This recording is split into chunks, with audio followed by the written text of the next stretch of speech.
bad boy Sutherland cheated on his fiancée with a stripper. Julia called off the marriage at the last minute. The tabloids went into a feeding frenzy, and it was very tough on Julia, who was crushed. She was largely accused of being a runaway bride. It was extremely difficult for the 24-year-old to get through those times, and she had to develop a very thick skin to deal with the media. There's an enormous interest on the part of the media to create a persona with a celebrity, and sometimes that persona does not align with who the celebrity is.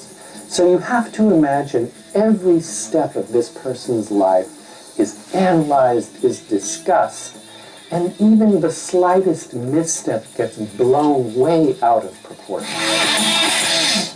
They don't know me. They're not friends of mine, and when you write about a stranger, I would imagine you would get it wrong most of the time, so it's not a surprise or a disappointment. But Julia was very disappointed in her former fiancé. However, she immediately ran into the arms of Jason Patrick, Kiefer's best friend, in fact. The romance went well for a while, until Julia reportedly got completely sick of her boyfriend's excessive beer drinking habit. Well, she took a 2-year hiatus from acting. Whenever you make a picture afterwards, you take a little break. So I took my break, and within that break was reading script that didn't appeal to me.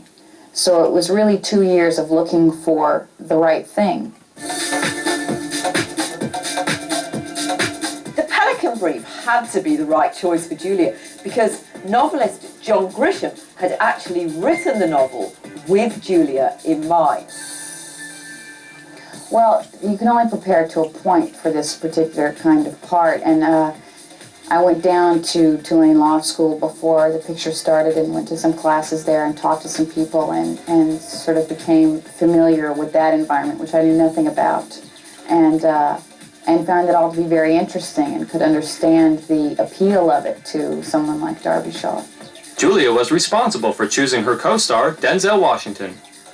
Just in sort of exploring who my ideas of who Greg Grantham was, I ultimately came up with the idea of Denzel Washington. And what's so funny is that he's so great in the movie that he makes me look like a genius, and all I did was, sort of say, let's get Denzel Washington. So.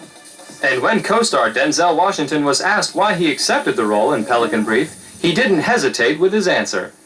To work with Julia Roberts, when I read the screenplay, I knew right away, because I could read it, and it felt like 20 minutes. I couldn't wait to get to the next page, so that's always a good sign to me. And then also to work with, I think, one of the great directors, Alan Cool. The Pelican Brief was a big hit. Meanwhile, in Julia's personal life, there was also a hit. She became involved with quirky actor and singer Lyle Lovett, an unlikely combination, but the two of them met and hit it off on the set of Robert Altman's indie film The Player, where Julia had a small cameo. The odd couple married on June 25th, 1993, shocking everyone. Well, we're actually both going to be in another Altman film called Pret-a-Porter. Our storylines don't intersect. I think he does something with Lauren Bacall, and I do something with Tim Robbins. But we were in The Player, both in The Player, so this will be our second movie together in which we don't speak to one another. 1 year later, in March 1995, those words became more true than intended when the couple split up. They'd been married for less than 2 years. Julia then became involved with a series of actors, including Daniel Day-Lewis and Matthew Perry. She was continuing, of course, to make headlines all over the tabloids. At least on the set of her new film, My Best Friend's Wedding, the actress enjoyed herself immensely. To have a job where you have a part that you love to play, and you're getting paid a ton of money, and then to go to work and sit around and laugh all day and have a great time with people that you'd hang out with if you weren't working, is ridiculous. It's like paradise to me. But just because it's like paradise doesn't mean the work is easy. The first time I read it, and I thought, oh, this is great, I'd love to make this movie, this is fabulous, and I read it again, and I think, oh, this is going to be kind of tricky, and then I read it again, and I think, oh, wow, this is going to be really hard, and there were some really complex moments. Co-stars Cameron Diaz and Dermot Mulrooney were impressed. Oh, it was fantastic to watch her. She's got such an ability for physical comedy. You know, it was a lot of fun to watch that. She was really great. Well, Julia's an incredibly dedicated actress, and I think why she's able to maintain that is that she's had a lot of experience at the pressure that Hollywood can put on people ever since a couple of her big films. So, if nothing else, she's accustomed to it and handles it extraordinarily well. And it doesn't intrude on the work process at all. My Best Friend's Wedding was another smash hit. She was also deliriously happy in her private life because she met a new man in her life, Benjamin Bratt, in a restaurant in 1997, and she actually says that she felt like she'd been hit over the head. The two of them became an item almost immediately. Meanwhile, the 30-year-old was busy starring in The Conspiracy Theory with another Hollywood heartthrob, Mel Gibson. I sort of love that he's my pal because he's a really nice man, and as an actor he's incredibly supportive and generous and really works hard, really wants to get the most out of what he's doing. She's very generous. It's a lot of fun. She's really talented. I mean, she fed me, you know, and I tried to do the same for her.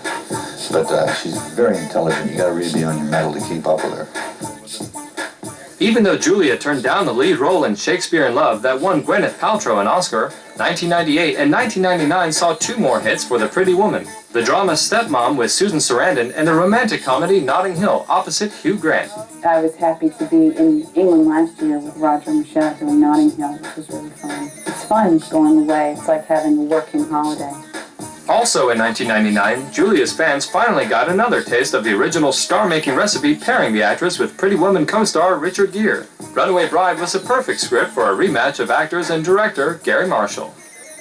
The three of us finally found a script that we all liked, and we were all available to do it, which is the real feat, is being free to make it. And we just decided it was time. In the 10 years that had passed since Pretty Woman, Julia recognized some changes for the better that had come with age. I'm a grown-up person. 10 years is my 20s. So the difference between being 20 and being 30 is quite dramatic and fantastic. And I think that I'm a more valuable person to work with now than I probably was 10 years ago.